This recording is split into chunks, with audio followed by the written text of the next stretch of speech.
ओम वंदे गौ मातरम। मित्रों, ब्रह्मलीन संत श्री डोंगरे जी महाराज द्वारा रचित ग्रंथ श्रीमद् भागवत रहस्य का हम पठन कर रहे हैं। हम प्रथम स्कंद में प्रवेश कर चुके हैं। अभी तक हमने पढ़ा कि किस तरह माता कुंती ये जान लेती हैं कि श्री कृष्ण ही परमेश्वर हैं, तो उनकी जो भक्ति है उसका रूप बदल जाता है। पहले वो वात्सल्य भक्ति थी क्योंकि उनके भतीजे भी हैं और वो श्री कृष्ण से एक वरदान मांगती हैं। वरदान क्या मांगती हैं हमने पिछले अंक में देखा है, और वो वरदान बड़ा अनोखा वरदान मांगते कि हमेशा दुख बना रहे। बड़ा विचित्र वरदान है। उसके बाद वो जब द्वारिका जाने निकलते हैं तो उनके रथ के सामने जाकर उनको लौटा लाती हैं। जब वो लौटकर आते हैं तो सभी पांडवों को लगता है कि भाई श्री कृष्ण मेरे कारण आए हैं, वो मुझे प्रेम करते हैं इसलिए आए हैं। और श्री कृष्ण कहते हैं कि मैं भीष्म के लिए आया हूँ। और उसके बाद युधिष्ठिर आदि के सभी पांडव और सब लोग मिलकर भीष्म से मिलने जाते हैं, जहाँ भीष्म श्री कृष्ण की स्तुति करते हैं। चलिए आज का पाठ आरंभ करने से पहले मंगलाचरण कर लेते हैं। श्री कृष्ण गोविंद हरे मुरारी, हे नाथ नारायण वासुदेवाय। जय श्री कृष्ण। मित्रों, आप जिन किसी देवी देवता की उपासना करते हैं, प्रार्थना करते हैं, जिनका जाप करते हैं, उनके नाम से एक बार कमेंट अवश्य करिए, क्योंकि ये भी ईश्वर भक्ति का, ईश्वर का नाम लेने की एक सरल विधि है। चलिए आज के पाठ के लिए हम आगे बढ़ते हैं, आरंभ करते हैं। भीष्माचार्य का प्रेम दिव्य था। श्री कृष्ण कहते हैं कि मैं कोई सगाई संबंध को नहीं मानता, मैं तो प्रेम सगाई को ही मानता हूँ। मैं तो अपने भीष्म के लिए वापस आया हूँ। मेरा भीष्म मुझे याद कर रहा है, पुकार रहा है। भीष्म पितामह उस समय बाणों की शैया पर सोए हुए हैं। उनका मरण सुधारने के लिए भगवान पुनः आए हैं। महात्माओं की मृत्यु मंगलमय होती है।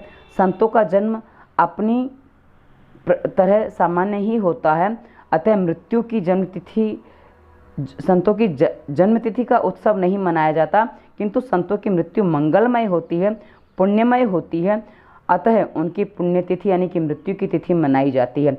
भीष्म पितामह की मृत्यु किस प्रकार होगी उसे देखने के लिए बड़े बड़े संत ऋषि मुनि वहाँ पधारे हैं, क्योंकि उनको इच्छा मृत्यु का वरदान था ना, तो अभी कैसे मरेंगे बहुत बड़ा विषय था, बहुत बड़ा प्रश्न था। प्रभु ने धर्मराज को उपदेश दिया, उन्हें सांत्वना नहीं मिल रही है, अतः उन्होंने भीष्म पितामह के पास जाने के लिए भगवान कहते हैं। बाणगंगा के किनारे जहाँ भीष्म सोए हैं उस स्थान पर सब आए। भीष्म सोचते हैं कि उत्तरावस्था में, उत्तरायण में मुझे मरना है। भीष्म पितामह ने काल से कहा कि मैं तेरा दास नहीं हूँ, मैं तो अपने श्री कृष्ण का सेवक हूँ। भीष्म द्वारकानाथ का ध्यान करते हैं। मुझे भगवान ने वचन दिया है कि अंतिम समय में मैं अवश्य आऊँगा, किंतु वे तो मैं उनके दर्शन करता हुआ प्राण त्यागूं, ऐसा विचार करते हैं। उसी समय धर्मराज वहां आते हैं। धर्मराज से भीष्म कहते हैं, श्री कृष्ण तो साक्षात परमात्मा है, वे तेरा निमित्त करके मेरे लिए आए हैं, मेरी मृत्यु सुधारने आए हैं। भगवान को भीष्म ने वचनबद्ध किया था। कौरव पांडव युद्ध के समय भीष्म पितामह ने से दुर्योधन कहते हैं कि दादाजी 8 दिन हो गए, फिर भी आप किसी पांडव को मार नहीं सके हैं, आप ठीक से लड़ते ही नहीं हैं। भीष्म आवेश में आ गए और आवेशावस्था में उन्होंने दुर्योधन से कहा कि रात को 12 बजे जब मैं ध्यान में बैठूं तो अपनी रानी को आशीर्वाद के लिए भेजना, मैं अखंड सौभाग्यवती का वरदान दूंगा। श्री कृष्ण को यह जानकर चिंता हुई। दुर्योधन की पत्नी भानुमति से वे मिले और उससे कहा कि दादाजी तो घर के ही हैं, उनसे मिलने के लिए आज जाने की आवश्यक जल्दी क्या है, कल जाना और उनके दर्शन के लिए। भानुमति मान गई और ना गई। महात्मा कहते हैं कि उसी समय कृष्ण ने द्रौपदी को जगाया। एक स्वरूप से द्रौपदी को लेकर वे भीष्म पितामह के पास गए और दूसरे स्वरूप से वे द्रौपदी बनकर अर्जुन की शैया पर सोए रहे। श्री कृष्ण रूप रहित होते हुए भी अनेक रूपों वाले हैं, मतलब वो निराकार भी हैं, साकार भी हो, चाहे तो किसी भी रूप का धारण कर सकते हैं, ऐसा कहने का तात्पर्य है। भीष्म पितामह ध्यान कर रहे हैं। आज द्वारकाधीश का स्वरूप दिखता नहीं है, किंतु काली कमली हाथ में दीपक आदि स्वरूप वाले भगवान दिखते हैं। आज द्रौपदी के रक्षक बनकर भगवान आए हैं। द्वारपाल ने उनको रोका, कोई भी पुरुष अंदर न जा सके, ऐसा आदेश था। द्रौपदी ने भीतर जाकर प्रणाम किया। द्रौपदी दुर्योधन की पत्नी भानुमति ही आई है ऐसा मानकर भीष्म पितामह ने आशीर्वाद दिया कि अखंड सौभाग्यवती भव। द्रौपदी ने पूछा, दादाजी आपका आशीर्वाद सच होगा? भीष्म ने पूछा कि देवी तू कौन है? द्रौपदी ने उत्तर दिया कि मैं पांडव पत्नी द्रौपदी हूँ। भीष्म पितामह ने कहा कि मैंने तुझे आशीर्वाद दिए हैं तो सच ही होंगे। अब यहाँ एक प्रश्न आता है कि घर परिवार की बहू होने के बाद भी उसकी आवाज़ ये भीष्म नहीं पहचानते थे, क्योंकि द्रौपदी काफ़ी समय तक दूर रही थी और कभी आयु के बाद थोड़ी थोड़ी आवाज़ बदल जाती है, इसलिए ऐसा संभव है कि आवाज़ पहचान में ना आई हो। और कई बार बहुओं से ज़्यादा सामना नहीं होता है तो ऐसी स्थिति बन जाती है। पांडवों को मारने की प्रतिज्ञा मैंने आवेशवश की है, सच्चे हृदय से नहीं। तुझे सच्चे हृदय से आशीर्वाद दिए हैं, वे सच्चे ही होंगे। किंतु मुझे तो यह बता कि तू अकेली यहाँ कैसे आई? तुझे द्वारकानाथ के अलावा और कौन यहाँ लाया होगा? भीष्म पितामह दौड़ते हुए बाहर आए। श्री कृष्ण जी को उन्होंने कहा कि आज तो मैं आपका ध्यान करता हूँ, किंतु अंतकाल में आपका स्मरण न जाने रहेगा या नहीं। प्राण प्रयाण के समय वात पित्त आदि के प्रकोप से गला रुंध जाएगा, तो वैसे समय में आपका स्मरण कैसे होगा? सो अंत समय में मेरी लाज रखने को पधारिएगा। अंत काल में भयंकर स्थिति होगी, उस समय मुझे लेने के लिए आइएगा। उस समय श्री कृष्ण ने भीष्म पितामह को वचन दिया कि मैं अवश्य आऊँगा। उनको दिए गए वचन का पालन करने द्वारिकानाथ पधारे थे। वो कितनों को भी वचन दे दे, उन्होंने सबको वचन दिया है कि आप मेरे मार्ग पर चलो, मैं आपकी रक्षा करूंगा, मैं आपके लिए सब कुछ करूंगा। योगक्षेम वहाम्यहम् श्री कृष्ण कहते हैं, वो कहते हैं कि तुम्हारा योगक्षेम सब कुछ मैं वहन करूंगा, बस आप मुझे सौंप तो दो अपने आप को एक बार। तो यहाँ बात कही गई है, प्रभु से रोज प्रार्थना करो कि मेरी मृत्यु के समय अवश्य आना। शरीर ठीक हो तो ध्यान जप हो सकता है, अंतकाल में दुख से देहानुसंधान होता है, जिससे परमात्मा का ध्यान करना कठिन है। भीष्म पितामह श्री कृष्ण की स्तुति करते हैं, नाथ कृपा करो, जैसे खड़े हैं वैसे ही खड़े रहना। श्री कृष्ण सोचते हैं कि मुझे बैठने के लिए भी नहीं कहा। पुंडलिक की सेवा मुझे याद आती है। अब ये पुंडलिक की सेवा किसको याद आती है? ये डोंगरे जी महाराज को याद आती है, क्योंकि वो अपने तरफ से कह रहे हैं ना। जैसे हम कहानी सुनाते सुनाते बीच में कुछ और अरे वो ऐसा हुआ था, वैसा हुआ था, वो वैसी बात यहाँ पे है कि मुझे पुंडलिक की सेवा याद आती है। तुकाराम ने प्रेम से एक बार पुंडलिक को उल्हाना दिया था कि मेरे विठ्ठलनाथ तेरे द्वार पर आए तो तूने उनका मोल ना जाना, मेरे प्रभु को तूने आसन भी नहीं दिया था। ये तुकाराम की कहानी आएगी बाद में, तब वो आपको मैं सुनाऊंगी, पर अभी हम आगे बढ़ते हैं। रोज रोज प्रभु से प्रार्थना करो कि मेरी मृत्यु को सुधारने के लिए आना। शरीर में जब शक्ति है तो खूब भक्ति करो और प्रभु को मनाओ। श्री कृष्ण कहते हैं कि दादाजी, इस धर्मराज को लगता है कि मैंने ही सबको मारा है, यानी कि धर्मराज ने सबको मारा है, मेरे कारण ही सबका सर्वनाश हो गया। उन्हें शांति मिले ऐसा उपदेश आप करें। भीष्म पितामह कहते हैं कि रुकिए, धर्मराज की शंका का निवारण मैं बाद में करूँगा, मेरी एक शंका का समाधान पहले करें, मेरे एक प्रश्न का पहले उत्तर दें। मेरा जीवन निष्पाप है, मेरा मन पवित्र है, मेरा तन भी पवित्र है, मेरी इंद्रियां भी शुद्ध हैं। मैं उनसे यह बात कर रहा हूँ जो मन की बातें भी जानते हैं। मतलब ये सब जो भीष्म बता रहे हैं, वो कहते हैं कि मैं आप सबके मन की बात जानते हूँ, मैं आपसे बात कर रहा हूँ। भीष्म कहते हैं कि मैंने पाप किया ही नहीं है तो मुझे यह दंड क्यों मिल रहा है, मुझे बाणशैया पर क्यों सोना पड़ा, मुझे अतिशय वेदना होती है, मैं निष्पाप हूँ फिर भी मुझे दंड क्यों देते हैं। भगवान कहते हैं, दादाजी आपने कोई पाप नहीं किया है, यह सच है, इसी कारण से तो मैं आपसे मिलने के लिए आया हूँ। आपने स्वयं कोई पाप नहीं किया, फिर भी आपने अपनी आँखों से पाप होते हुए देखा है। आपने जो पाप देखा उसी का यह दंड है। कोई पाप करे उसे देखना भी पाप है, किसी के पास पाप का विचार करना भी पाप है। इसलिए किसी का पाप देखना नहीं, सुनना भी नहीं और किसी से कहना भी नहीं। हम कई बार निंदा करते हैं ना, निंदा में औरों के पाप ही तो होते हैं, तो ये काम नहीं करना चाहिए, कहने का तात्पर्य है। भीष्म कहते हैं कि वह पाप मुझे याद नहीं आ रहा है, मैंने कौन सा पाप देखा है। श्री कृष्ण कहते हैं कि दादाजी आप भूल गए होंगे, किंतु मैं नहीं भूला, मैं ईश्वर हूँ, मुझे तो सब कुछ याद रखना होता है। याद करें दादाजी, एक बार जब आप सभा में बैठे थे, वहाँ दुशासन द्रौपदी को ले आया था, आप उस समय वहीं थे। द्रौपदी ने कहा था कि द्यूत में सब कुछ हारा हुआ पति अपनी पत्नी को दांव पर नहीं लगा सकता।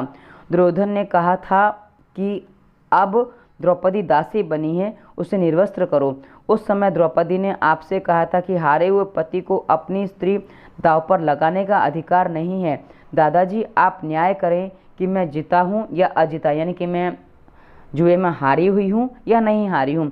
उस समय आपने कहा था कि दुर्योधन का अन्न ग्रहण करने से मेरी बुद्धि कुंठित हो गई है और आप चुप रह गए। ऐसा घोर पाप सभा में हो रहा हो और आप उसे देखते रहें, यह आप जैसे ज्ञानी को शोभा नहीं देता। द्रौपदी का अपमान आप सभागृह में देखते रहे। द्रौपदी को तो आशा थी कि आप जैसे ज्ञानी सभा में हैं तो आप न्याय करेंगे ही। आपने उस समय द्विधावश होकर अन्याय को रोका नहीं, अतः निराश होकर द्रौपदी ने मुझे पुकारा। द्रौपदी की पुकार सुनकर मैं वहां गुप्त रूप से आया था। मैंने सब कुछ देखा। दुशासन द्रौपदी की साड़ी खींच रहा था और आप केवल देखते हुए बैठे थे। सभा में हो रहे अन्याय को आपने चुपचाप होने दिया। इस पाप से आपको यह दंड मिला है। मित्रों, इसके अलावा इसमें एक ये जो वर्णन दिया गया है, इसके अलावा मैंने एक वर्णन और पढ़ा है, 3-4 जगह मैंने वो वर्णन पढ़ा है, इसलिए मैं आपको वो भी सुना रही हूँ कि क्यों वाणों की सैया इनको मिली थी। ये श्री कृष्ण एक प्रश्न और करते हैं वहाँ ये बताया जाता है। वो कहते हैं कि मुझे अपने पिछले 100 जन्म में याद है कि 100 जन्म में मैंने ऐसा कोई पाप नहीं किया, ऐसा कोई अपराध नहीं किया जिससे मुझे बाणों की शैया मिले, फिर मुझे ये क्यों मिली है। तो श्री कृष्ण कहते हैं कि दादाजी आपको 100 जन्म तो याद हैं, लेकिन और पीछे जाइए, 106 जन्म पहले आप उस समय एक राजा थे। आप जो राजा थे, आपकी सेना एक मार्ग से जा रही थी। वहां आपके आदेश पर आपके सेनापति ने एक सांप जो रास्ते में आ गया था उसको अपने बाण से उड़ा के फेंक दिया था, और वो बाण जाकर सीधा कांटों में, सर्प जाकर सीधा कांटों पर गिरा था, और वो कांटों पे से सर्प वहां से निकल नहीं पाया। वहीं उसकी तड़प तड़प के मृत्यु हो गई, और उसकी जो तड़प तड़प के जो मृत्यु हुई है, वही बाणों की शैया आपको उसी कांटों के रूप में मिली है। ये वहाँ वो बताते हैं। इसका वर्णन इसमें नहीं है, पर हाँ मैंने सुना था, इसलिए मुझे लगा कि बताना चाहिए और मैंने आपको ये बात बताई है। चलिए आगे बढ़ते हैं। यहाँ सोचने का एक विषय ये बनता है मित्रों कि आप कभी भी किसी जन्म में भी कोई भी पाप कर लो, लेकिन कभी ना कभी जब उसकी स्थिति बनेगी वो दंड के रूप में अवश्य सामने आती है। इसलिए कई बार हम कुछ करते हैं, हमारे साथ कुछ होता है, हम सोचते हैं पता नहीं मेरे साथ ऐसा क्यों हो रहा है, क्योंकि हम किस जन्म में पाप कर चुके हैं हमें पता ही नहीं है। इसलिए कहीं से भी कैसी भी वो बात नहीं करनी चाहिए। भीष्म पितामह ने नमन किया। उन्होंने फिर धर्मराज को उपदेश दिया। स्त्री धर्म, आपद धर्म, राजधर्म, मोक्ष धर्म आदि सभी समस्याओं का महाभारत में शांति पर्व में बोध है। और फिर पराधर्म बताया। युधिष्ठिर ने पूछा कि सभी धर्मों में से कौन सा धर्म को आप श्रेष्ठ मानते हैं, किसके जप करने से जीव जन्म मरण रूपी सांसारिक बंधन से मुक्त होता है। भीष्म पितामह ने कहा, स्थावर जंगम रूप संसार के स्वामी ब्रह्मादि देवों के देव काल और वस्तु से आच्छादित अपरिच्छिन्न, आच्छादित नहीं, वस्तु से अपरिच्छिन्न। अब बताओ, आच्छादित मतलब उसमें लिप्त और अपरिच्छिन्न मतलब उससे भिन्न, अलग हो गया वो। क्षण अक्षर से श्रेष्ठ पुरुषोत्तम के सहस्त्र नामों का निरंतर तत्परता से गुण संकीर्तन करने से मनुष्य सभी दुखों से मुक्त होता है। यानी कि ईश्वर का जिनका अक्षर नहीं होता है, जो खत्म नहीं होते हैं, जो अक्षर हैं, अक्षर ब्रह्म है, जिसका क्षय कभी ना हो, उसका जाप करने से सभी दुखों से मुक्त होता है। विष्णु सहस्त्र नाम का पाठ करना ही पराधर्म है। शिव महिम्न स्तोत्र और विष्णु सहस्त्र नाम का पाठ रोज करो। अब देखो कहा ना ये कृष्ण का शास्त्र है, पर लेकिन जाप किसका करने को कहा जा रहा है वो समझ लो। विष्णु सहस्त्रनाम और शिव महिमा स्तोत्र का। शिव जी की स्तुति करने से ज्ञान मिलता है, ज्ञान से भक्ति दृढ़ होती है। विष्णु भगवान की स्तुति करने से पाप जल जाता है। विष्णु सहस्त्रनाम के पाठ करने से ललाट पर लिखे हुए विधाता के लेख भी बदल जाते हैं। जन्म मरण के बंधन से जीव को वह मुक्त करता है। भगवान शंकराचार्य को विष्णु सहस्त्रनाम का पठन बहुत प्रिय था। उन्होंने सबसे पहले विष्णु सहस्त्रनाम का ही भाष्य लिखा है। उनका अंतिम ग्रंथ है ब्रह्मसूत्र का भाष्य, शंकर भाष्य, और फिर उसमें उन्होंने कलम छोड़ दी। शांकर भाष्य और फिर उन्होंने कलम छोड़ दी। विष्णु सहस्त्रनाम का पाठ रोज 2 बार करो।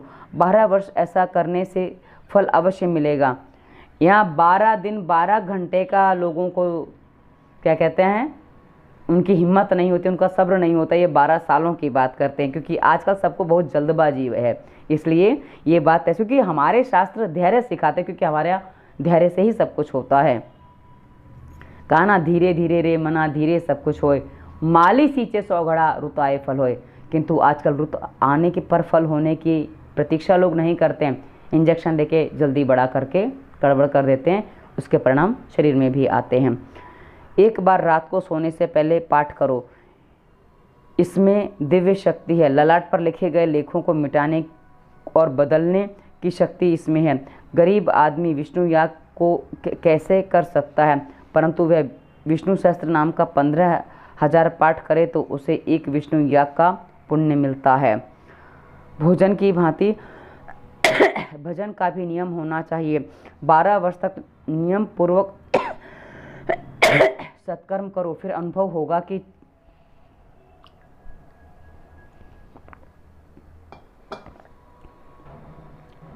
भोजन की भांति भजन भी नित्य होना चाहिए। 12 वर्ष तक नियम पूर्वक सत्कर्म करो, फिर अनुभव होगा कि चाहे कोई भी काम हो, भगवान का भजन नियमित करो। जिस परमात्मा की कृपा से सुख मिला है, पुत्र मिला है, उस ठाकुर जी की सेवा स्मरण जीवन ना करे तो इससे बड़ा पाप और क्या होगा। फिर भीष्म पितामह ने भगवान की स्तुति की और बोले कि हे नाथ, आपका दर्शन मैं खाली हाथों से कैसे करूं? मैं आपको क्या अर्पण करूं? भगवान जीव से धन संपत्ति नहीं मांगते, वे तो मन बुद्धि ही मांगते हैं। भीष्म पितामह ने कहा कि मैं अपना मन और बुद्धि आपके चरणों में अर्पण करता हूँ। यह जीव बड़ा कपटी है, और क्या कहूँ, कोई संकट आ जाए तो रण छोड़ राय की दर्शन करने जाता है, वहाँ 11 रुपये भेंट करता है और कहता है कि हे नाथ, मेरी अदालत में मैंने भाई पर दावा दायर किया है, मेरा ध्यान रखने से उसका मतलब है कि अदालत में मेरे साथ आना जाना। वह वकील को 200-307 रुपये देता है और रुपये देगा, और ठाकुर जी को 11 रुपये की समझा देना चाहता है। मतलब अपने वकील की फ़ीस, क्योंकि ये 1990 से पहले का ग्रंथ है, तो समय वकील की फ़ीस 307 कुछ रही होगी, उस हिसाब से उन्होंने लिखा है कि 307 रुपये देता है और मेरे ठाकुर जी को केवल 11 रुपये देकर ही वो निपटाने की कोशिश करता है। भगवान कहते हैं कि मैं तो सब कुछ देखता, जानता और समझता हूँ, मैं तो तुम्हारे दादा का भी दादा हूँ। लक्ष्मी जी जब भगवान को पूछती हैं कि आप अपने भक्तों को दर्शन क्यों नहीं देते हैं, तब भगवान कहते हैं कि वह दाता के बदले में लेना चाहता है।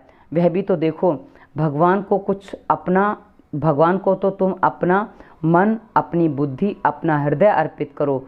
भीष्म पितामह स्तुति करते हैं कि हे भगवान, केवल एक बार मुझसे कहो कि मैं तुम्हारा हूँ। भक्ति ही मृत्यु को सुधारती है, सार्थक करती है। ज्ञान पर भरोसा मत रखो। आत्मा शरीर से अलग है, यह तो सब जानते हैं, परंतु इसका अनुभव सबको नहीं होता।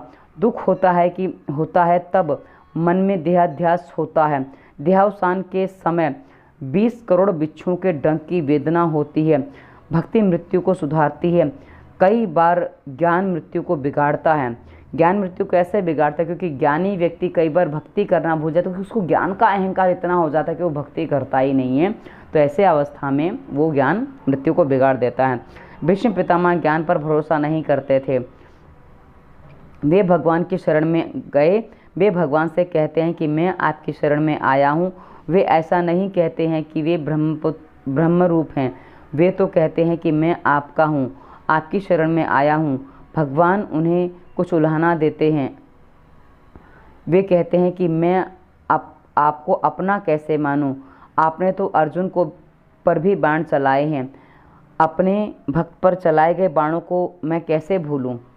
अब वो श्री कृष्ण ये कहते हैं, क्योंकि जब उन्होंने कहा कि मैं तो आपका हूँ, तो आप मेरे हो, तो भाई मेरी सारे आदेशों का पालन करो, मेरे भक्त पर बाण कैसे चलाए, वो वाली बात आ गई।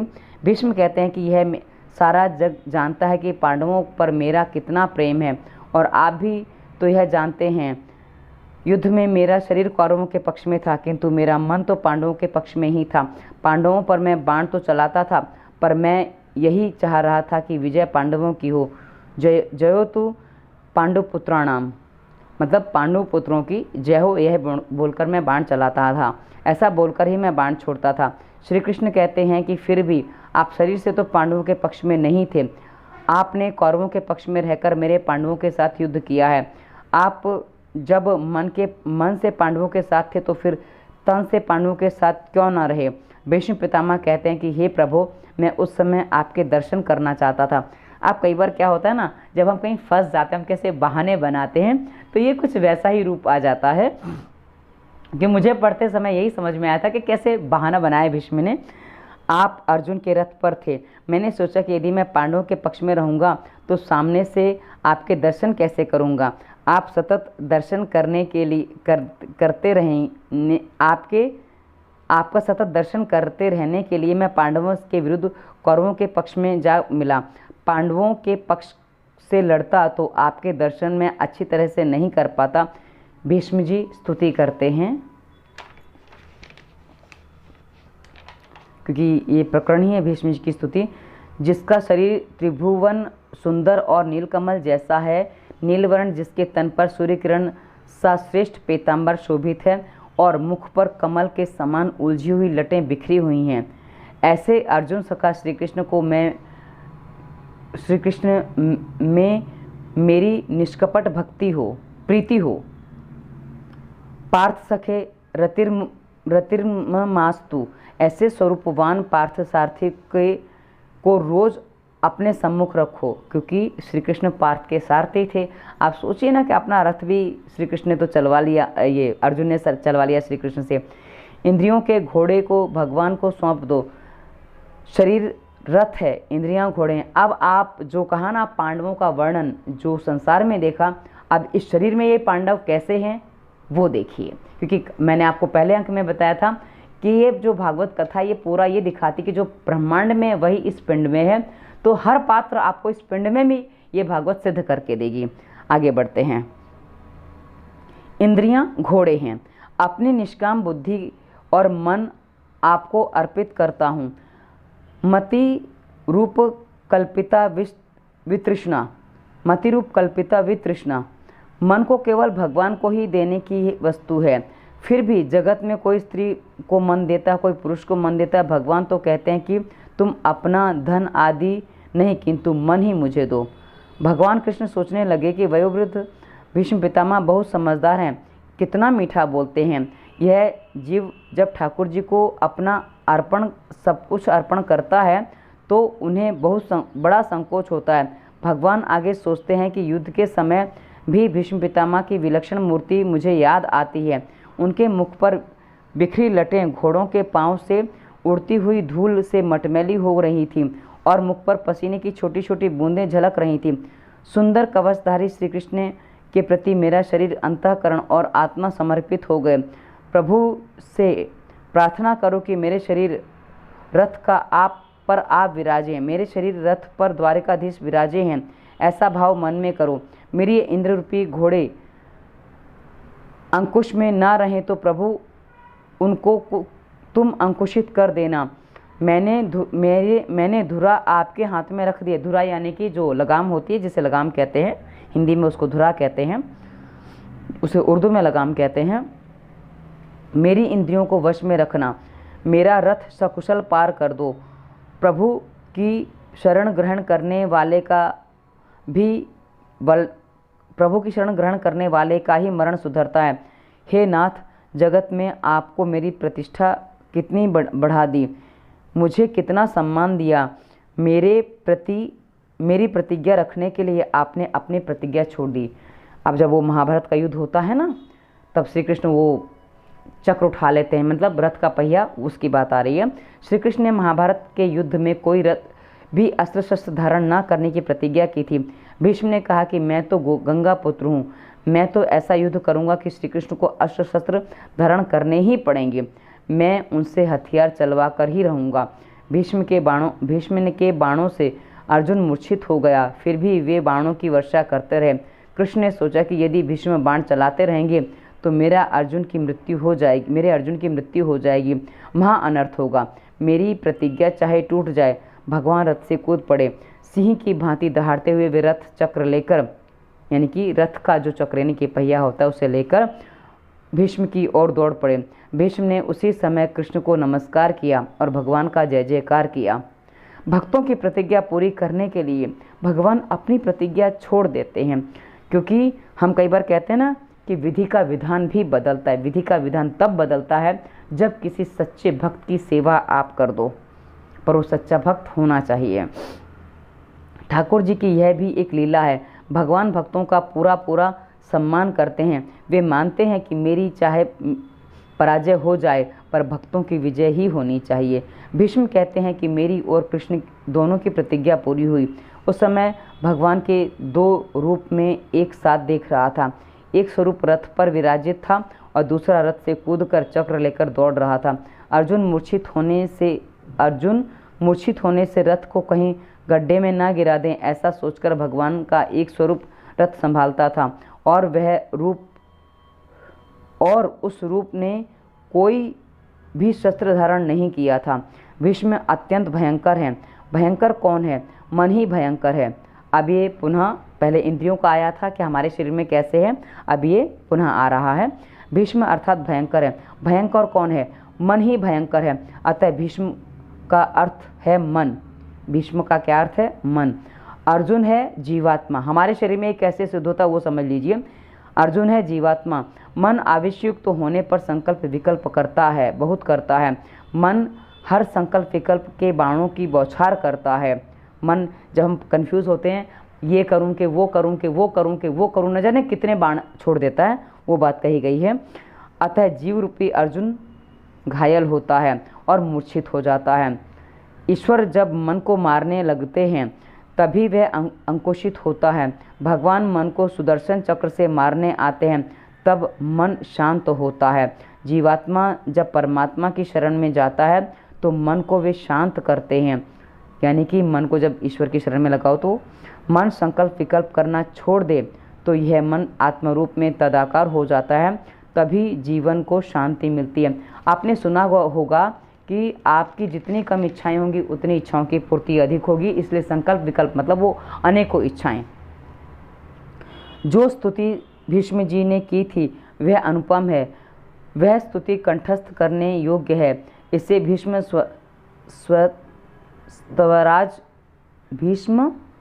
स्तवराज स्तोत्र भी कहते हैं। इसके बाद भीष्म ने उत्तरायण में देह को छोड़ दिया। भीष्माचार्य भागवत स्वरूप के तदाकार हो गए, वे कृतार्थ हो गए हैं। उत्तरायण में मृत्यु का अर्थ है ज्ञान अथवा भक्ति की उत्तरावस्था में परिपक्व दशा में मृत्यु। कई पापी लोग भी वैसे तो उत्तरायण काल में मरते हैं, फिर भी उनको सद्गति नहीं मिलती, और कई योगीजन दक्षिणायन में मरते हैं फिर भी उनको दुर्गति नहीं होती। मतलब ये उस समय ये जो भीष्म का कहना था कि उत्तरायण जब सूर्य होंगे तब वो मृत्यु का वर्ण करेंगे, तब वो मृत्यु को प्राप्त करेंगे। लेकिन ऐसा नहीं है, क्योंकि उसके बारे में बताया गया कि भाई दक्षिणायन में भी कोई अच्छा हो तो उसको सद्गति मिलती है, और कई बार कोई बुरा हो तो उसको उत्तरायण में भी नहीं मिलती। दक्षिण दिशा में यमपुरी है, नरक लोक है। नरक लोक का अर्थ है अंधकार। जिन्हें परमात्मा के स्वरूप का ज्ञान नहीं है, जिन्होंने परमात्मा का अनुभव नहीं किया है और वैसे ही मर जाते हैं, उनकी मृत्यु दक्षिणायन कहलाती है। संतों का जन्म तो हमारी ही भांति साधारण होता है, किंतु उनकी मृत्यु मंगलमय होती है। भीष्म महाज्ञानी थे, फिर भी प्रभु प्रेम में तन्मय होकर मरे थे। यह बात हमें बतलाती है कि भक्ति ही श्रेष्ठ है। साधन भक्ति करते करते ही साध्य भक्ति सिद्ध होती है। जिसकी मृत्यु के समय देवगण बाजे बजाते हैं, उसकी मृत्यु की ही कृतार्थ हो जानो। भीष्म के प्रयाण के समय देवों ने ऐसा ही किया था। ऐसा काम जग में करो कि जब तुम आए जग में तो वह हंसा तुम रोए, ऐसी करनी कर चलो तुम हंसो जग रोए। मानव जीवन की अंतिम परीक्षा उसकी मृत्यु ही है। जिसका जीवन सुंदर होगा उसकी मृत्यु मंगलमय होगी। जिसका मरण बिगड़ा उसका जीवन भी व्यर्थ गया। मतलब कहा ना कि बचपन में आप जो चीज़ें सीखते हैं, युवावस्था में उसका अभ्यास करते हैं, तो वृद्धावस्था में उसको परिपक्वता के साथ कर पाते हैं। क्योंकि यदि आप ऐसा नहीं करते हैं तो वही बात यहाँ कही गई, क्योंकि मृत्यु यदि आपकी बिगड़ी है तो समझो जीवन भी आपका व्यर्थ गया, ऐसा कहने का तात्पर्य है। मरण तब सुधरता है जब मानव प्रत्येक क्षण को सुधारता चलता है। जिसको समय के मूल का भान होता है उसे विगत संपत्ति फिर प्राप्त हो सकती है, किंतु विगत समय फिर कभी नहीं मिलता। प्रत्येक क्षण को जो सदुपयोग करेगा उसी की मृत्यु मांगलिक होगी। कण कण का सदुपयोग करो और क्षण क्षण का भी। एक भी कण और एक भी क्षण का दुरुपयोग ना करो। कण का जो दुरुपयोग करता है वह दरिद्र बनता है, और क्षण का जो व्यर्थ खर्च करने वाला जीवन बिगड़ता है। प्रतिदिन संयम को बढ़ाओ। प्रतिपल जो ईश्वर को स्मरण करता है उसकी मृत्यु भी सुधरती है। भीष्म आजीवन संयमी बने हैं। संयम बढ़ाकर प्रभु के सतत स्मरण की आदत होने से मरण सुधरेगा। जीवन का अंतकाल बड़ा कठिन है। उस समय प्रभु का स्मरण करना सरल नहीं है। जन्म जन्म मुनि जतन कराही, अंत राम कही आवत नहीं। मतलब मुनि लोग जन्म जन्म जतन करते हैं, प्रयास करते हैं, फिर भी अंत समय राम मुख में नहीं आता है। समस्त जीवन जिसकी लगन में बीता होगा वही अंतकाल में उसे याद आएगा। अब जीवन भर पैसा पैसा किया है तो अंत में भी वही याद आता है। ईश्वर तब तक कृपा नहीं करते जब तक कि मृत्यु स्वयं कोई प्रयत्न ना करे। मृत्यु नहीं, मनुष्य। ईश्वर तब तक कृपा नहीं करते जब तक कि मनुष्य स्वयं कोई प्रयत्न ना करे। सारा जीवन भगवान के स्मरण से में बीते और कदाचित वह व्यक्ति अंतकाल में भगवान को भूल जाए तो भी भगवान उसे याद करेंगे। सत्कर्म कभी व्यर्थ नहीं होता। भक्त मुझे भूले तो मैं उसको नहीं भूलता, ऐसा भगवान ने कहा है। भीष्म पितामह की मृत्यु को उजागर करने के लिए द्वारकाधीश पधारे थे। भीष्म पितामह ने महाज्ञान का विश्वास न किया और उन्होंने प्रभु की शरण ली। भीष्म पितामह की मृत्यु से युधिष्ठिर को दुख तो हुआ, किंतु उनकी सद्गति से उनको आनंद भी हुआ। धर्मराज सिंहासन पर बैठे हस्तिनापुर का शासन करने लगे। उनके राज्य में अकाल नहीं है, ना तो अतिवृष्टि है और ना ही अनावृष्टि। धर्मराज के राज्य में ना ही कोई सूखा है और ना ही कोई बीमार है। धर्म की मर्यादा का पालन करने वाला कभी भी दुखी या बीमार नहीं होता। अनेक जन्मों की भोग वासना अभी मन में है, उसका बिल्कुल नाश तो नहीं होता, किंतु विवेक से उपभोग करोगे तो अंतकाल तक इंद्रियां स्वस्थ रहेंगी। धर्म की मर्यादा में रहकर मनुष्य अर्थ और काम का उपभोग करेगा तो वह दुखी नहीं होगा। संयम और सदाचार नहीं बढ़े तो धन संपत्ति भी आनंद नहीं दे सकेगी। सूत जी सावधान करते हैं, धर्मराज के राज्य में धर्म की ही शिक्षा दी जाती है। तो हमने जाना कि किस प्रकार भीष्म पितामह ईश्वर की स्तुति करते हैं, उनकी प्रार्थना करते हैं, क्या पूरा प्रकरण बना, हमें क्या करना चाहिए, हम यहाँ से सीख सकते हैं भीष्म के साथ जो हुआ उससे। तो आज की कथा का पूर्ण विराम हम यहीं करते हैं। श्री कृष्ण गोविंद हरे मुरारी, हे नाथ नारायण वासुदेवाय। जय श्री कृष्ण। धन्यवाद। वंदे मातरम।